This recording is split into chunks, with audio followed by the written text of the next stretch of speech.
We spent about 3 hours together last night, Mike, and then about 25 young master technicians from all over the country, we used to call them mechanics, they were here for a meeting at Ford, remember? I do. And they figured out who you were, and then they waited for a brave one to approach to tell you that you're their hero.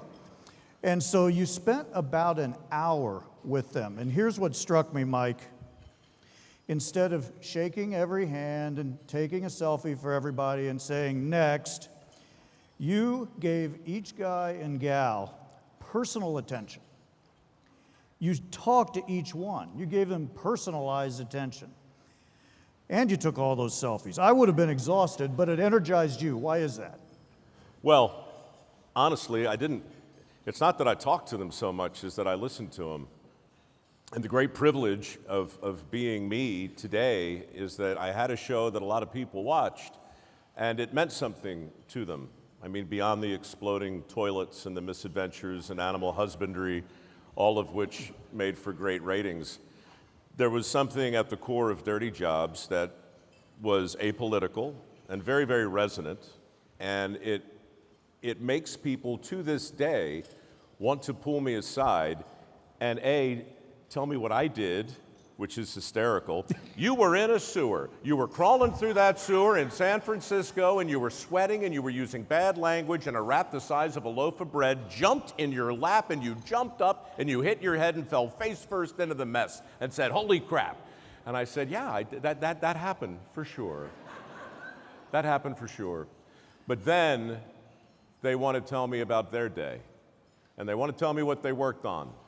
And they want to tell me sometimes about the challenges and the troubles, but mostly they want to tell me about how learning a skill that's in demand and applying a measure of work ethic to that skill has led them to a place that looks like prosperity. And Joe, I hear it everywhere I go, in bars and restaurants, in libraries, in train depots, in museums. People come up to me to tell me. Sometimes older people, they want to tell me about the time in their life when they paid their dues, the difficult time, when the future wasn't so certain, but they started to climb this ladder. And so many of those jobs were featured on Dirty Jobs.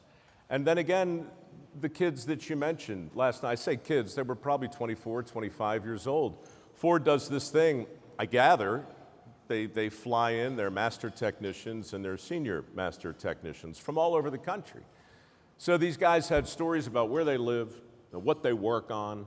They want to tell me about their family, and they want to tell me about how they're able to provide as a result of doing this thing that I've been talking about now for 16 years.